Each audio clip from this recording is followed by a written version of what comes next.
En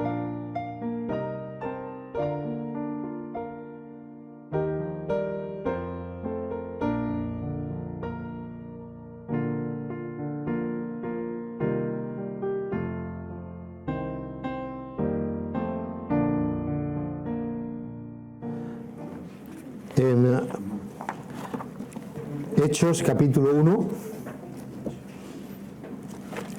Hechos capítulo 1, vamos a leer los primeros 11 versículos. Hechos 1, del 1 al 11.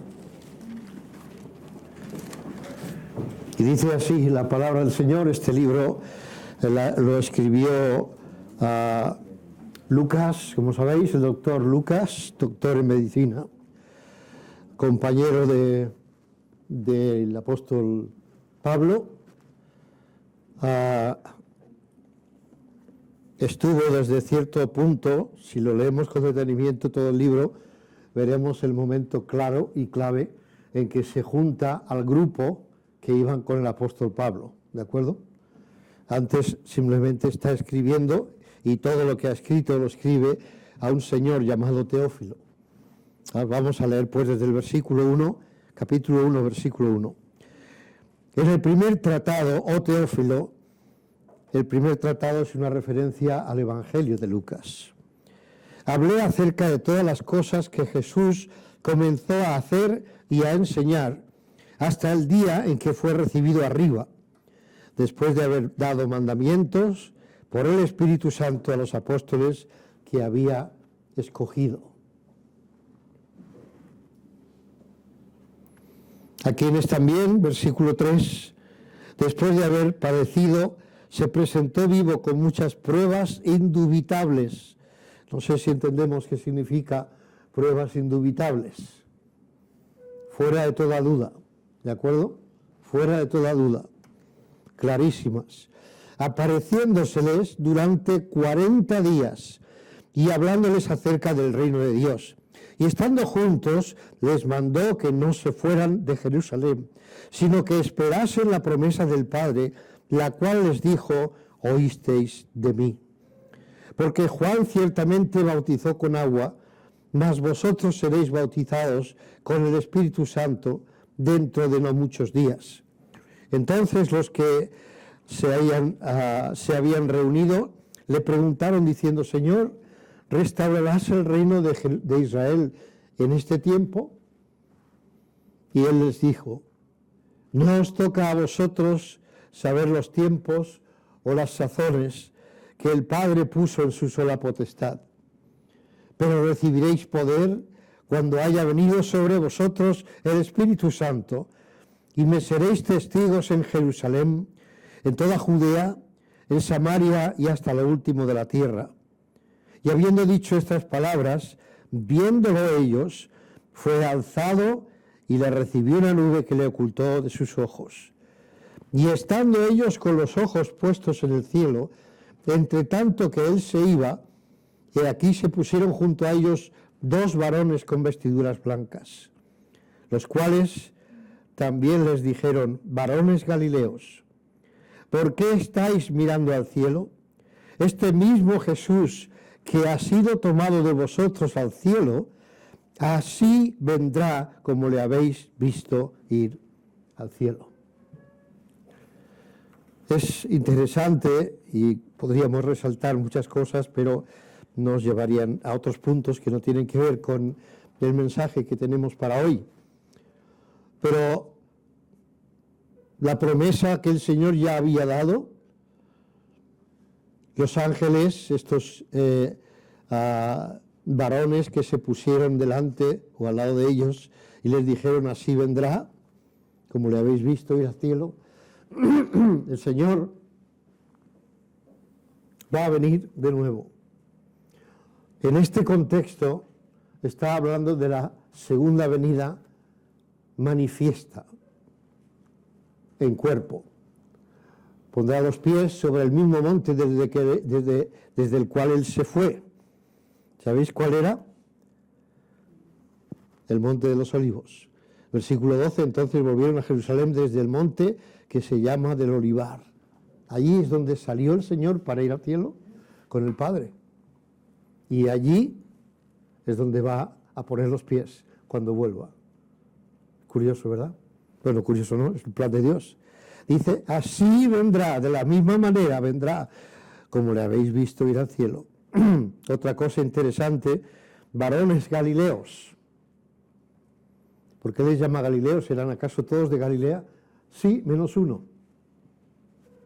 Curiosamente, todos eran de Galilea, menos uno. ¿Adivináis quién fue? Judas. Judas. Y Judas ya no estaba. Así que con razón les llama varones galileos, porque todos ellos eran de Galilea. El único que fue cuando descubrí eso, fue algo muy interesante, ¿no? Él era de la parte sur de Israel. Bien, no es nuestro tema, quería decir que hay más cosas para poder decir acerca de esto, pero estas últimas semanas hemos estado predicando acerca de... ¿De qué? De las cosas de arriba. Hemos predicado una vez, y cuando no estuve aquí, estuve en Tarragona. ¿Sobre qué estuvimos predicando? Varias semanas. Estabais aquí, ¿no? Yo recuerdo a algunos de vosotros que estabais. Sobre la palabra de Dios. ¿De acuerdo?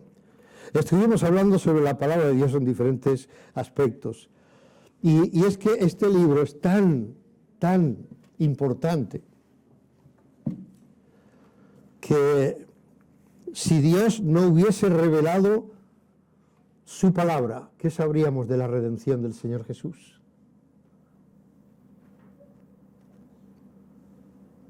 Lo que alguien nos haya dicho, ¿verdad? Pero Dios las escribió por mano de hombres, por supuesto que usó hombres, y así podemos conocer de la redención de su Hijo Jesucristo, de la preciosa obra del Espíritu Santo, llevada a cabo desde que Él se fue hasta ahora, y lo seguirá haciendo hasta que nos vengan a recoger. En ella encontramos todo lo que necesitamos para la salvación, en la palabra de Dios. Por eso es que, y esa es la razón por la que Pablo le escribe a Timoteo ese famoso versículo 3:15, y que desde la niñez has sabido las sagradas escrituras, las cuales te pueden hacer salvo para la salvación. ¿Qué es lo que te puede hacer salvo para la salvación? Las sagradas escrituras. ¿Qué pasaría si no las tuviéramos? Este libro es el que nos habla de nuestra redención. Desde el principio de los tiempos en los que el Señor revela a Moisés en Génesis cómo creó todas las cosas. Ahí vemos el principio, vimos la semana pasada, creo que fue, una serie de cosas, de principios que ocurrieron allí. Uno de ellos, el principio del pecado en el mundo, en este mundo. Y a la vez vemos la gracia de Dios, sacrificando a unos supuestamente corderos, no se nos dice qué, y vistiéndoles,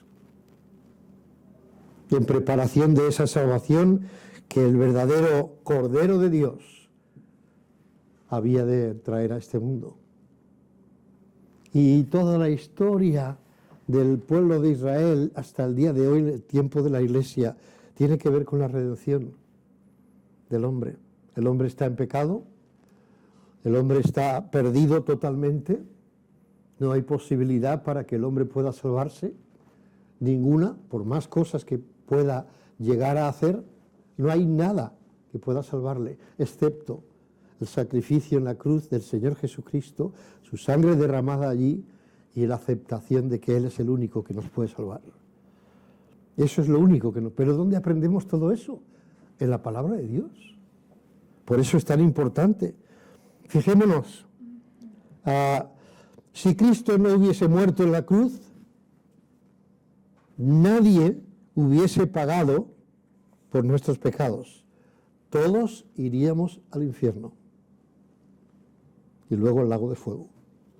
Eso lo sabemos porque la palabra de Dios nos lo dice, ¿verdad? Si no,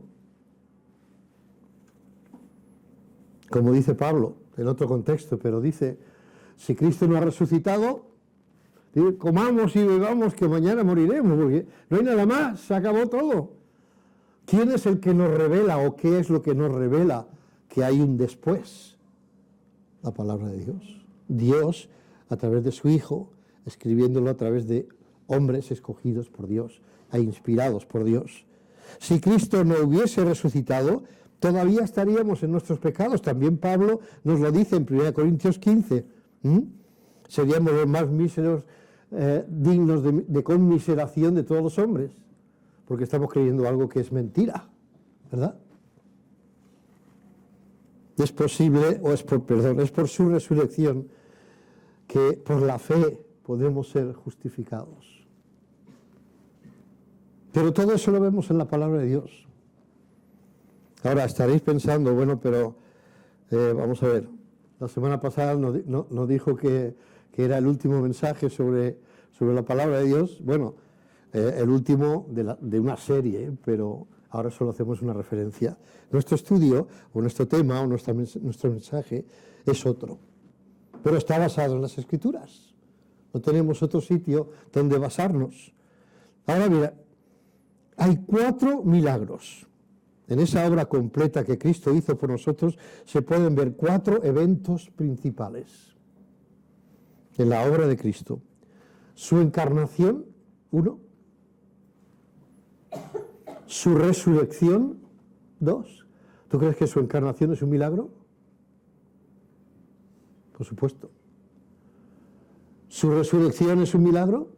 Amén. Por supuesto. ¿Su ascensión a los cielos es un milagro? Y en cuarto lugar, su segunda venida. En cada uno de estos eventos hay muchas manifestaciones de su deidad, de la deidad del Señor Jesucristo.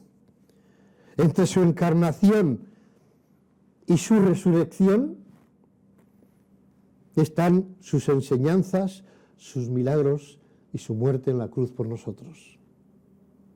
Desde su encarnación hasta su resurrección. Entre su resurrección y su ascensión, ¿cuántos días pasaron?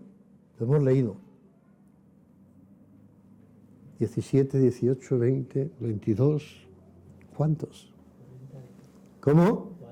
40 días. Muy bien, hermano Hugo. Hubieron 40 días. En el otro caso que hemos dicho, entre su encarnación y su resurrección, fueron 3 años, más de 3 años. Algunos hablan de alrededor de 3 años y medio, dependiendo de las Pascuas que se mencionan y sabemos que era una cada año.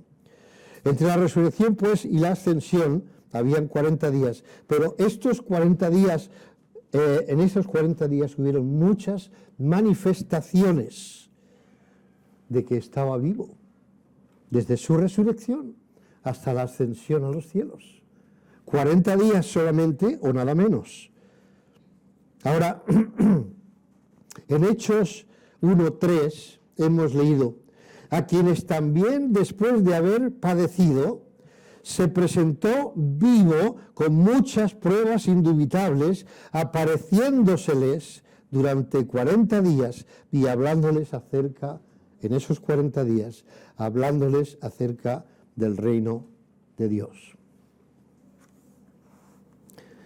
Si leemos, no supongo que no hará falta, bueno, ¿por qué no va a hacer falta? Es la palabra del Señor. 1 Corintios 15, digo no hace falta porque entiendo que todos lo conocemos, pero vamos a ver de los versículos 3 al 7, al menos esto.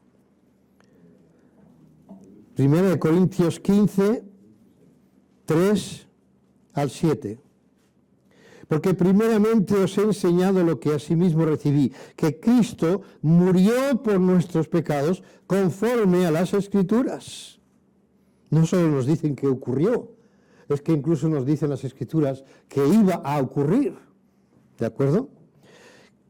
Y que fue sepultado, versículo 4, y que resucitó al tercer día conforme a las Escrituras. Este énfasis, conforme a las Escrituras, tal como Dios lo había dicho.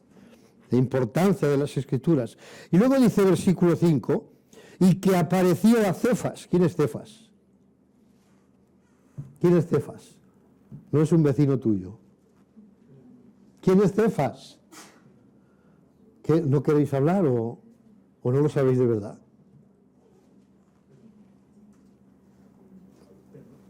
Pedro, dilo fuerte, hombre, dilo fuerte. Pedro, así nos entendemos. Yo sé que todos lo saben, pero es que son tan tímidos que no se atreven a decir Pedro en voz alta. Hay que ver que se... Bueno, se apareció a Cefas y después a los 12.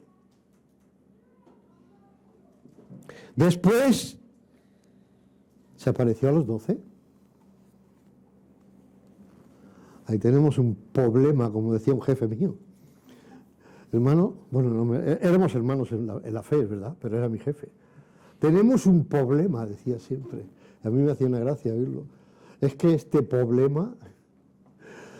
Tenemos un problema. Estaban los 12 apóstoles ahí. Apareció a los 12. ¿No fuera que habían elegido al sustituto de Judas? ¿Cómo? Si no es que allá habían elegido al sustituto de Judas. No, porque fue después. Ahí está. Esa es la solución del problema. Entonces, ¿por qué le llama a los 12? Los 12 es el nombre del equipo. ¿De acuerdo? No se está nombrando que haya exactamente 12, sino que está hablando del nombre del equipo, de sus 12. En ese caso, en ese momento, eran 11. Muy bien, dice que apareció a más de 500, después dice, versículo 6, después apareció a más de 500 hermanos a la vez, de los cuales muchos viven aún y otros ya duermen. 500 a la vez, hermanos, son muchos, ¿eh? Algunos, esos que dicen que debieron sufrir alucinaciones. 500 a la vez. Una persona puede sufrir una alucinación, pero 500 personas a la vez. Uno a lo mejor sí y el otro al lado dirá, pero ¿qué dices? Ahí no hay nadie. No, no eran alucinaciones. 500 personas le vieron a la vez, de los cuales aún viven, como dice, y otros ya duermen. Y séptimo, después apareció a Jacobo, séptimo quiero decir, versículo 7, después apareció a Jacobo, después a todos los apóstoles. ¿De acuerdo? Por último, dice Pablo, se le apareció a él como un abortivo, fuera de tiempo. Pero vemos ahí como hubieron muchos testigos.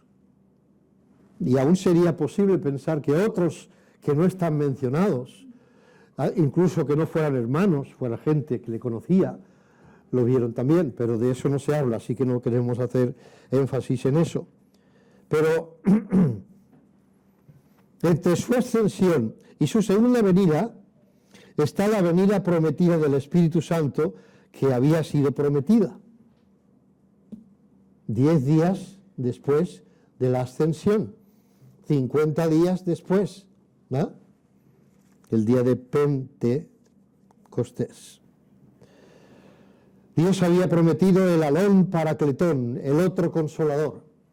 Y 10 días después de su ascensión, vemos como recibieron como llamas de fuego en sus cabezas, se derramó el Espíritu Santo. Luego se apareció a Pablo, como ya hemos leído en el versículo 8, los milagros del libro de Hechos, todo eso ocurrió después. La palabra de Dios se completó con la revelación del Nuevo Testamento. Juan recibe la visión en Patmos para escribir primera, segunda y tercera de Juan y Apocalipsis sobre todo. Ahí se nos dice que estaba en la isla.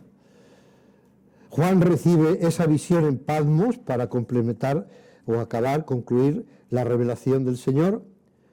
Vendrá a buscar a su iglesia en las nubes, en el arrebatamiento. Todo eso ocurre entre su ascensión y su venida para poner los pies sobre el monte de los olivos o de las olivas, del olivar. Nuestras obras serán juzgadas en el tribunal de Cristo, esto ya, su iglesia en el cielo.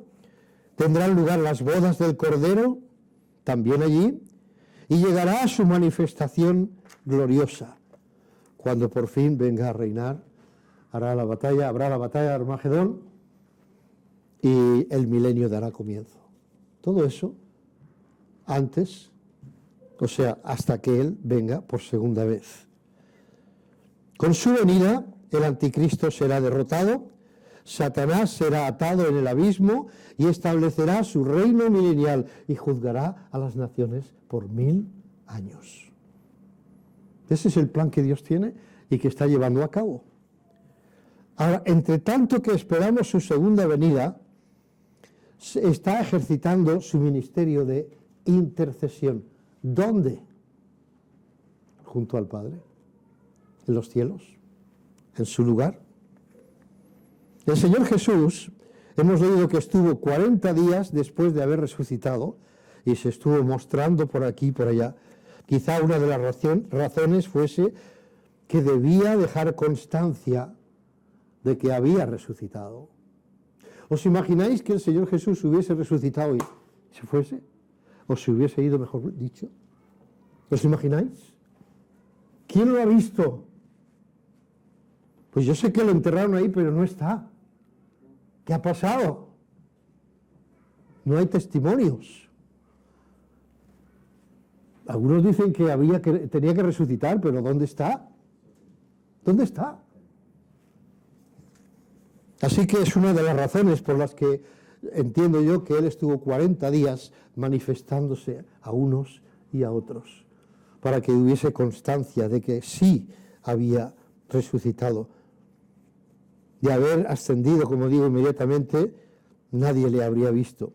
Pero también aquellos 40 días fueron determinantes para que precisamente su resurrección fuese la base de la predicación, del testimonio de aquellos que habrían de comenzar, especialmente los apóstoles, a predicar el Evangelio. ¿Qué confianza tendrían aquellos hombres para ir y predicar que Cristo había resucitado si no lo hubiesen visto? ¿Con qué convicción podrían hablar? Pero Juan dice lo que hemos visto y oído, lo que palpamos con nuestras manos concerniente o respecto al verbo de Dios. De eso os hablamos. Tenemos testimonio que hemos tocado. Se refiere a antes y después de la resurrección. Pero ellos tuvieron plena convicción. De hecho, según la tradición, todos murieron menos Juan como mártires. Algunos de una manera, otros de otra, con flechas, crucificado. Pedro, por ejemplo, se dice, boca abajo. Pero miremos un momento rápidamente, voy a ser rápido, o intentarlo hacer. Capítulo 2, versículos 22.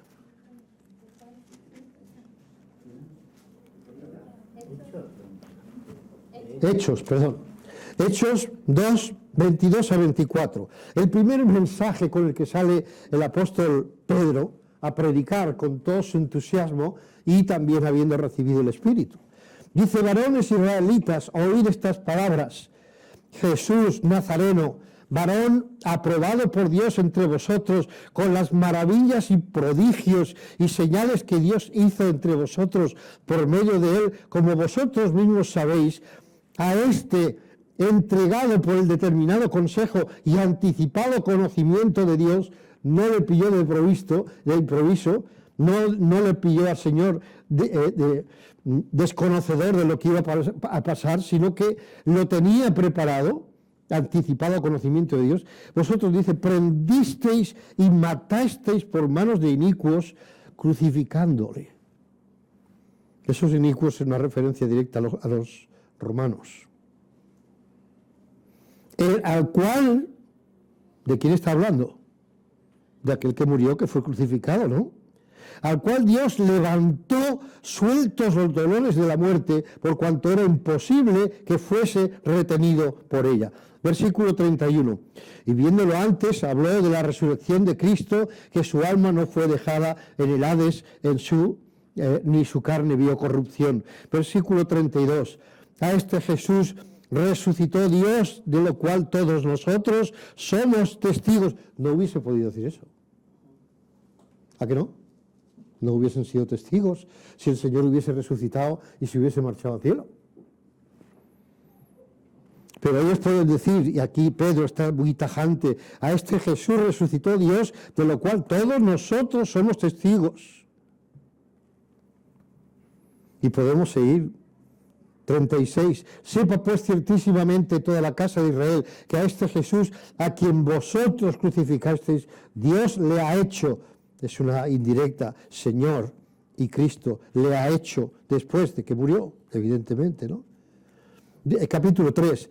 Y matasteis al autor de la vida, a quien Dios ha resucitado de los muertos, de lo cual nosotros somos testigos. ¿Os dais cuenta? El versículo 26, el último del capítulo 3. A vosotros primeramente Dios, habiendo levantado a su Hijo, resurrección, lo envió para que os bendijese, a fin de que cada uno se convierta de su maldad. Capítulo 4, podíamos seguir, ¿de acuerdo? Pero creo que es evidente la razón, una de las razones por la que el Señor se quedó 40 días después. El título del mensaje precisamente es la ascensión del Señor. Ese es nuestro tema. Supongo que os habéis dado cuenta. Cristo había resucitado. Dios le levantó de entre los muertos. Otra razón por la que se retuvo aquellos 40 días es que todavía debía enseñarle algunas cosas antes de marcharse del todo. A sus discípulos especialmente. Cosas que antes de su muerte todavía no las podían entender. Tenía que pasar por la muerte y resucitar para que ellos pudieran entenderlas. Porque les fue difícil entender que el Señor había resucitado, aún a los discípulos. Entonces tuvo que hablar con ellos vivo. ¿Se acordáis la escena de Tomás? Un discípulo. Había estado 3 años largos con el Señor Jesús. ¿Y qué dijo? Cuando el Señor fue, habían 10 discípulos. Faltaba Tomás y Judas, que no estaba. Ya había muerto. Y Tomás, al domingo siguiente, cuando el Señor viene, Tomás sí que está.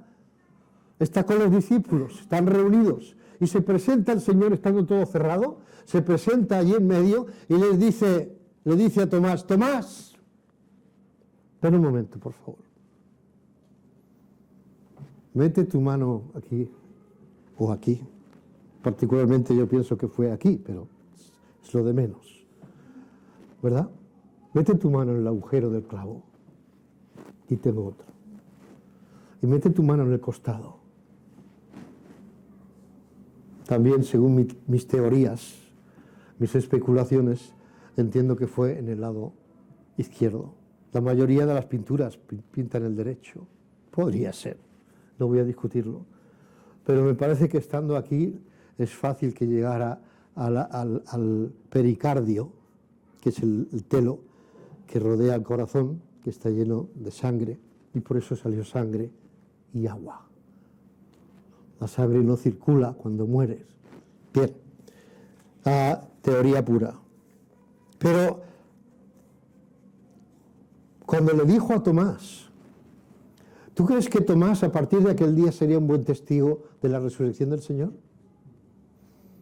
Él podía decir, oye, que he metido el dedo. Yo no me lo creía que iba a resucitar. Pero he metido el dedo en su llaga. Así que no había dudas para ninguno de ellos. No se ve que predicara Tomás, en la Biblia digo. Evidentemente todos fueron a predicar el Evangelio. Pero con qué convicción él y todos los demás que le habían visto estarían predicando. Te lo digo en serio, que yo lo he visto y lo he visto más de una vez. Créeme, Cristo ha resucitado. ¿Con qué convicción? ¿No tendríamos nosotros también, aunque no lo hemos visto con los ojos, pero con la fe que tenemos en la palabra de Dios, no deberíamos predicar igual? que yo lo sé que ha resucitado. Yo lo sé. Ellos así predicaban. Mira algo curioso. Al comienzo del ministerio del Señor Jesús, el Espíritu le llevó, según leemos en Mateo 4, por ejemplo, le llevó al desierto. ¿Cuántos días? Más fuerte. 40. Hombre, ya os vais atreviendo un poquito más. 40 días, ¿verdad? Al terminar su ministerio, ¿cuántos días estuvo antes de volver al cielo? Curioso, ¿no? ¿No resulta curioso por lo menos? 40 días tienen un especial significado en la palabra de Dios. Entre otros, podemos ver los 40 días que Moisés estuvo en el monte Horeb, la primera vez. Y después estuvo otros 40 días, la segunda vez, después que rompió las tablas, por lo que encontró cuando se bajó de allí. ¿Cuántos días estuvieron espiando Cades Barnea? Aquellos 40 días. El mensaje de Jonás era para que dentro de 40 días. El juicio había de venir, ¿verdad? Jonás 3:4. Además, como ya hemos dicho, los 40 días que el Señor empezó al comenzar su ministerio. En el caso de Moisés, quien recibió la ley, aquellos 40 días fueron de instrucción y preparación. ¿Por qué 40 días? No lo sé. Solamente me es muy curioso. 40 días. En el caso del Señor, quien cumplió la ley, Moisés la recibió, él la cumplió, también estuvo 40 días y fueron de instrucción y preparación para comenzar su ministerio, 40 días en el desierto. Y así podemos entender el porqué de los 40 días que dedicó a sus discípulos después de su resurrección. ¿Para qué? Para instruirles y prepararles para que comenzaran su ministerio, el ministerio de los apóstoles. Pasemos pues ahora a hablar, y ahí sí seré más breve, de la necesidad de la ascensión del Señor Jesús. ¿Por qué tenía que ascender? Enseguida voy a mostraros rápidamente 8 razones rápidas. Si las queréis anotar, ¿estáis preparados? Si queréis anotar 8 razones por las que yo veo, entiendo, que el Señor resucitó. Ahora, antes de eso, tengo que decir, en la Biblia Dios nos presenta cosas muy lógicas. ¿Tú crees que es un libro lógico? Pero todo el mundo dice, uy, muy complicado, muy complicado. Uy, no hay quien lo entienda. La Biblia. ¿Sí? Es lógico que un Dios que nos ama enviara a su propio Hijo, o sea, Él mismo se encarnara para salvar a aquellas criaturas caídas que tenía que condenar. ¿Es lógico que enviara a alguien para salvarles porque les ama de tal manera? ¿Es lógico? ¿Harías tú eso por tu hijo? Es lógico, ¿no? Nadie tendría que preguntártelo, ¿es verdad? Es lógico. Pues todo lo que el Señor hace es lógico. No es ilógico. Hay cosas, eso sí podemos decir, hay cosas en la palabra de Dios que no podemos entender, que son misterios que no han sido revelados. ¿Estamos de acuerdo? Pues sí. Hay cosas que vamos a tener que esperar hasta que lleguemos a la presencia del Señor, que Él mismo nos lo explique. Pero hay otras que son pura lógica. Por ejemplo, leemos en 1 de Tesalonicenses, capítulo 4, versículo 16. Y dice, porque el Señor mismo, con voz de mando, con voz de ángel y arcángel y trompeta de Dios, descenderá del cielo. Ahora la pregunta, 1 Tesalonicenses 4, 16. La pregunta, ¿por qué dice el Señor mismo? ¿Por qué?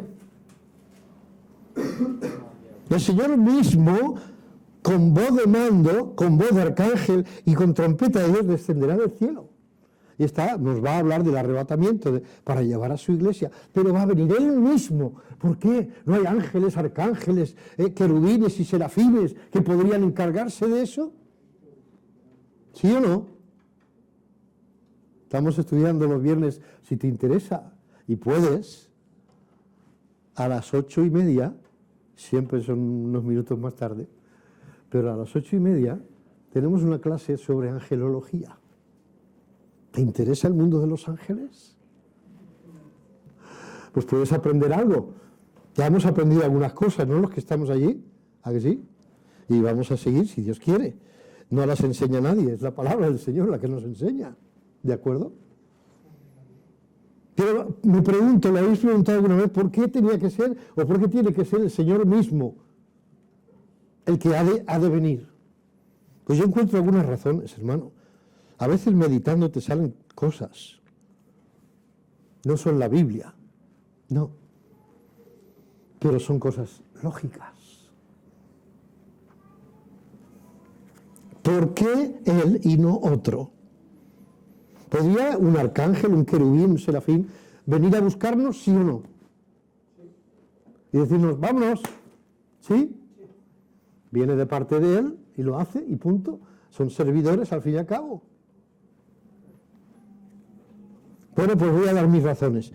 Porque fue él quien se entregó por nosotros. No fue ningún querubín, ni serafín, ni ángel, ni arcángel. Fue él. Porque fue él quien murió y resucitó por nosotros. Porque él mismo es quien está intercediendo hoy día por día, hora por hora, por ti y por mí y por cada uno de nosotros. Él está haciendo esa obra por cada uno de nosotros, de aquellos a los que va a venir a buscar. Porque ha sido Él quien ha ido a preparar lugar para nosotros. Porque Él es el esposo que viene a buscar a su esposa. Pregunto, no sé si sabéis, no voy a entretenerme mucho en eso, pero algo acerca del estilo de noviazgo y matrimonio que había de costumbre bíblica. El novio normalmente iba y pedía la esposa al padre. Y le decía, bueno, esto es un negocio, yo te doy a mi esposa, ¿tú qué me das? Bueno, pues yo te doy esto, vacas, caballos, lo que sea, ¿no? Hasta los indios lo hacían también. Eso que fue mucho después. Bueno, las feministas cómo estarían ahora, ¿eh? ¿Podemos cambiar la historia? No, ni podemos cambiar el hecho de que Cristóbal Colón fuera a descubrir las Américas. Por los motivos que tuviera, no lo sé, pero fue. Y eso es un hecho. Y bueno, podríamos hablar más cosas. Vino eso porque hay una historia. Por cierto, paréntesis muy, dentro del paréntesis un pequeño, paréntesis pequeñito. Acabo de oír que hay un tataranieto, creo que es, bisnieto, quizás bisnieto, de Jerónimo, el gran, ¿cómo se llama? Indio, ¿no? Jefe indio. Un tataranieto de él, creo que es, o bisnieto, que está dando testimonio de que lo que se dice que se hizo en México, especialmente él pertenece a México, está desmintiendo todo eso y está dando conferencias por aquí y por allá con sus datos y sus estudios que él ha hecho acerca de cómo se está mintiendo acerca de lo que hicieron los españoles y tal y cual. Me pareció muy curioso y ahora no podía dejar de decirlo. Pero bueno, cierro el paréntesis. Este ha sido pequeñito, ¿verdad? Pero este paréntesis, hablando de que la Biblia, la palabra de Dios, Dios es lógico. Es lógico pensar, hermanos, que nada no puede producir nada. ¿Es lógico? ¿No es lógico? Nada no puede producir nada. ¿Es lógico? No lo habéis entendido. Es lógico que nada puede producir nada. Hay un señor por ahí llevando también sus conferencias, no me acuerdo, tendría que buscar el nombre y recordarlo, porque merece que se le recuerde. Y este es un erudito en cuanto a las historias de la evolución y todo eso, ¿sabes? Y en una conferencia él dijo, bueno, le preguntaron, ¿y de dónde salió todo eso? Dice, de la nada. Y entonces el otro interlocutor, por cierto era un cura, le dice, esto es una mesa y había muchísima gente escuchando, una conferencia, y le dice el cura, entonces, de la nada, ¿cómo puede salir todo eso? Dice, porque la nada es algo. ¿Cómo te has quedado? La nada es algo. Y yo digo, este hombre, tantos años estudiando, tanto habrá leído para llegar a decir que la nada es algo. Si es algo, no es nada. No me enredes. No me quieras enredar. Nada es nada. Ex nihilo nihil fit. Es nihilo nihil, ni me acuerdo ya.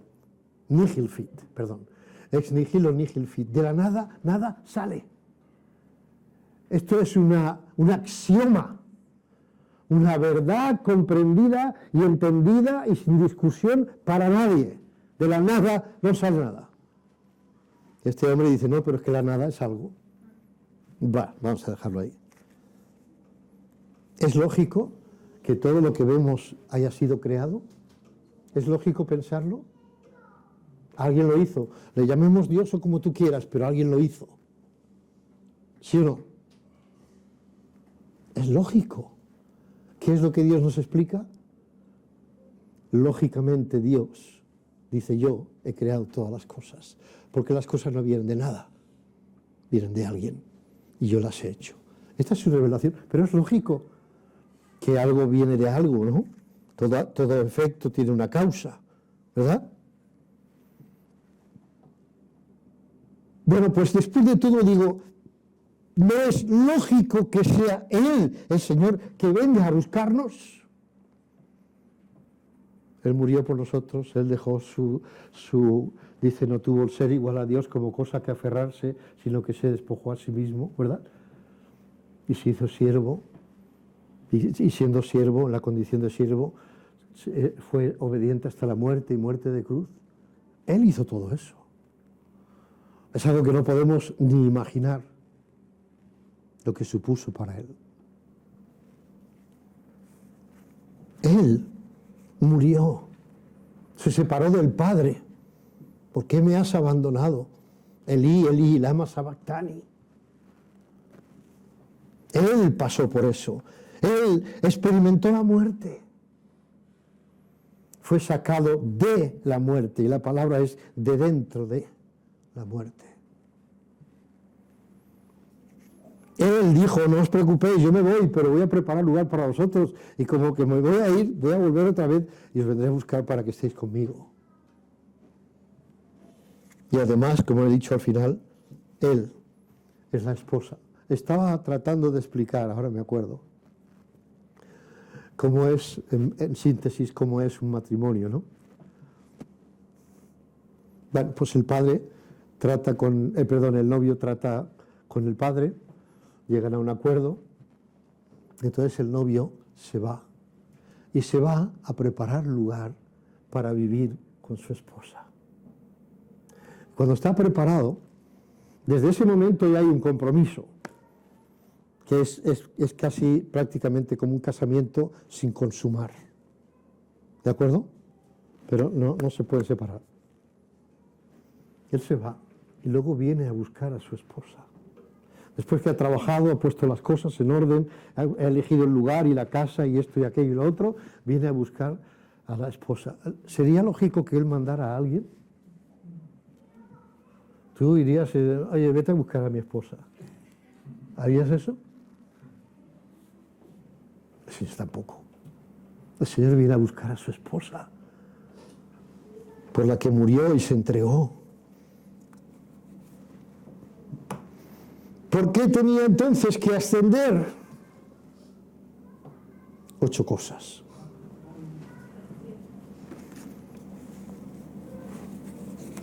Primero,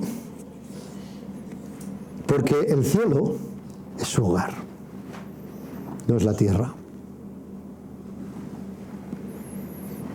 ¿Cómo entendemos si no cuando vemos que Nicodemo, cuando él está hablando con Nicodemo, le dice: nadie subió al cielo sino el que descendió del cielo, el Hijo del Hombre que está. Ese es su lugar, en el cielo. El que descendió del cielo es el que había de volver a su lugar. Además también nos dice que había de volver para preparar lugar para nosotros. Tenía que volver. El cielo es su hogar. Segunda razón. Porque Él quiere que nosotros estemos con Él. ¿Dónde? Donde Él está. ¿Y dónde es que Él está? Es el cielo. Ya nos lo ha dicho aquí en el versículo anterior. Que está el Hijo del Hombre, que está en el cielo. No se turbe vuestro corazón, creéis en Dios, creed también en mí. En la casa de mi Padre muchas moradas hay, y si no fuera, yo os lo hubiera dicho, voy pues a preparar lugar para vosotros. Y si me fuere y os prepararé lugar, vendré a vosotros y os tomaré a mí mismo. Os tomaré, Él nos tomará a sí mismo, para que estemos donde Él está. Si lo quieres leer, Juan 14, 1 a 3. 17, 24 dice, cuando está orando al Padre: Padre, aquellos que me has dado, quiero que donde yo estoy, también ellos estén conmigo. ¿Dónde? ¿En el cielo? Pues tenía que ir, ¿no? Tercer lugar, porque nos convenía que se fuera. Ay, si yo hubiese estado con el Señor Jesús, no hubiese visto nunca el momento de que se fuera, ¿verdad? ¿Tú sí? Señor, no te vayas. Puedes entender a los apóstoles, ¿no? A los discípulos. Señor, no te vayas. Lo hemos dejado todo y ahora vas y tú te vas. No se turbe vuestro corazón, tengo planes, ¿verdad? Y el Señor, pidiéndole al Padre, le dice: quiero que donde yo estoy. ¿Dónde está el Señor? En el cielo. De allí ha de venir a buscarnos. Pero os conviene que yo me vaya. ¿Qué me puede convenir? Porque dice, porque si no me fuere, no vendría, dice el Consolador, no vendría a vosotros, mas si me fuere, os lo enviaré. ¿Qué podrían haber hecho aquellos apóstoles sin el poder y la presencia del Espíritu Santo? ¿Qué? ¿Qué podían haber hecho? Cuando el Señor les dice, y lo hemos leído antes del capítulo 1, cuando el Señor les dice: pero recibiréis poder cuando venga sobre vosotros el Espíritu Santo, y me seréis testigos en Jerusalén. En Jerusalén 3.000 personas fueron salvas. Y poco después 5.000 personas fueron salvas. ¿Te parece eso que es obra del Señor? ¿Dónde están 3.000 personas que fueron salvas en el ministerio del Señor Jesús? ¿Los has visto alguna vez? No hay ni referencia de eso. Es más, todos los que le seguían luego le abandonaron. Pero cuando Pedro predicó con la influencia y el poder del Espíritu Santo, 3.000 personas se convirtieron. Y como he dicho, luego 5.000. Os conviene que yo me vaya. El ministerio del Señor fue muy escueto en cuanto a la distancia. pero el ministerio del Espíritu Santo abarca todo el mundo. Cuarto, porque se debía cumplir lo que estaba escrito. ¿Qué estaba escrito? Por ejemplo, Salmo 68, 18. Subiste a lo alto, cautivaste la cautividad, tomaste dones para los hombres. Salmo 110, versículo 1. Jehová dijo a mi Señor, siéntate a mi diestra hasta que ponga a tus pies,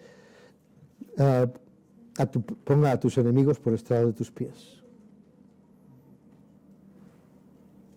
Estaba escrito, no podía quedarse aquí, ¿verdad?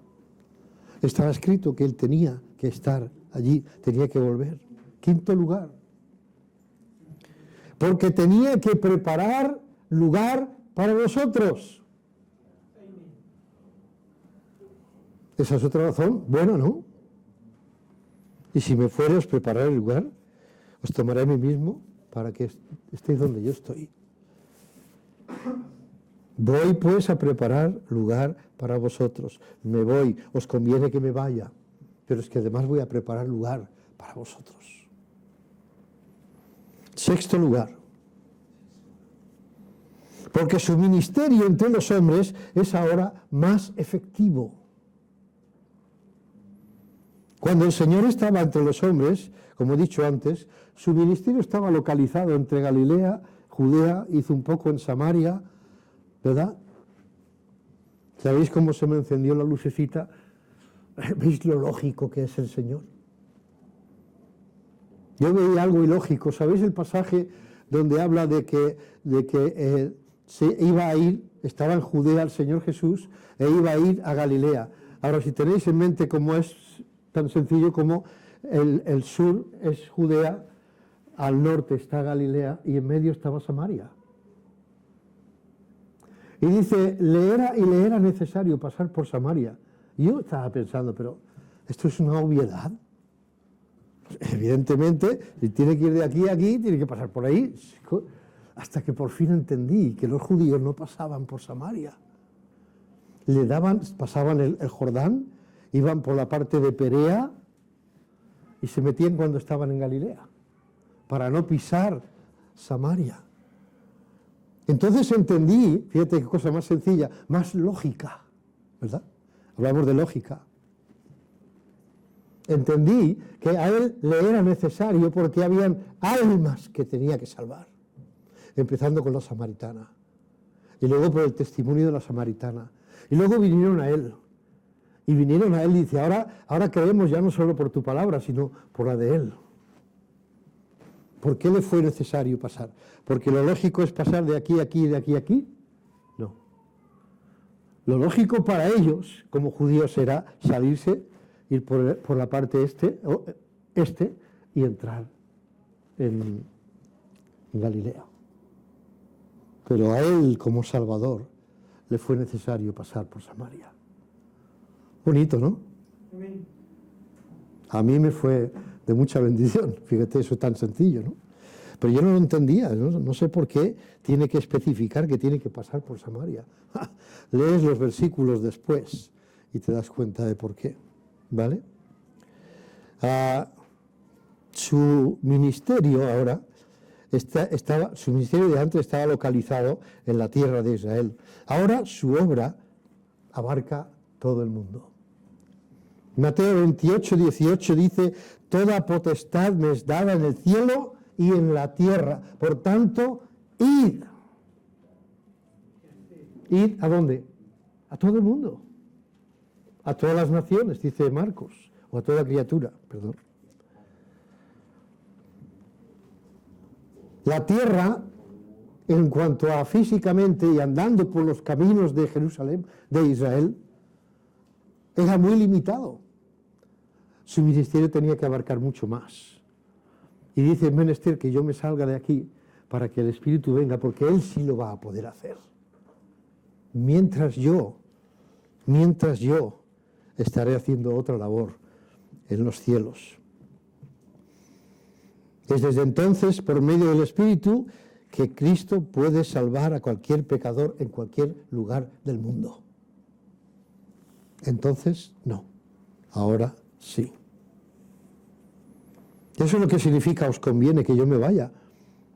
En Efesios capítulo 4, versículos 8 a 10 dice: por lo cual dice, subiendo a lo alto llevó captiva la cautividad y dio dones a los hombres, y eso de que subió, ¿qué es? Sino que también había descendido primero a las partes más bajas de la tierra. El que descendió es el mismo que también subió por encima de todos los cielos para llenarlo todo. En séptimo lugar, para llevar, lo hemos leído aquí en este versículo ahora, llevó cautiva la cautividad. Séptimo, para llevar cautiva la cautividad. Este pasaje anterior que hemos leído nos lo dice claramente, pero ¿qué cautividad? ¿De qué cautividad está hablando? Que llevó consigo.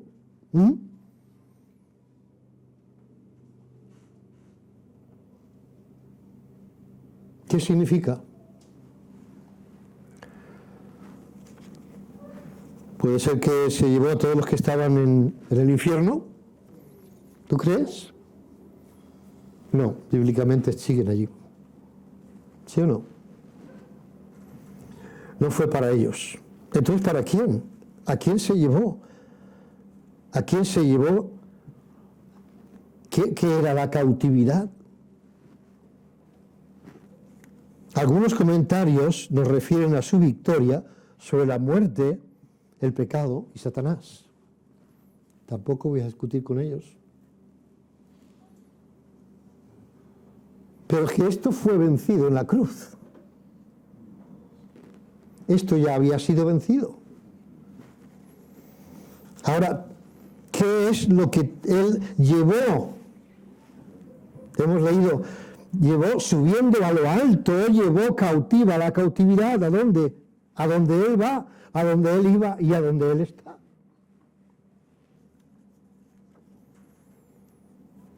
Quizá esto refiere a la cautividad de aquellos que estaban en el seno de Abraham, o llamado Hades, o Hades alto. No todo el mundo piensa igual. Ya lo sé. No es cuestión de discusión. Pero ese es otro motivo para mí por lo que él subió a lo alto.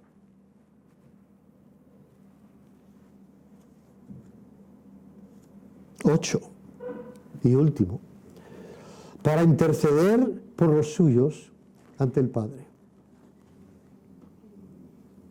Este ministerio es un ministerio del que hace falta hablar más ampliamente. Su ministerio de intercesión. Pero hermanos, si Dios quiere, seguiremos. Creo que debe ser una bendición meditar en estas cosas. Ver los beneficios de que Él subiera a lo alto. De que Él volviera al lugar al lugar que Él pertenece y donde está siempre. De allí, como también hemos visto, nos vendrá a buscar. Pero hoy vamos a participar de la Santa Cena. No olvidemos meditar en los beneficios de su ascensión. ¿De acuerdo? Mucho de ello es por nosotros. No se habla mucho acerca de la ascensión. Se habla mucho de la muerte, lógico. De la resurrección, más lógico todavía. Porque si Cristo no ha resucitado, ¿veis la lógica? Entonces, ¿qué hacemos aquí? ¿Verdad? Tenemos un Cristo muerto como Mahoma, como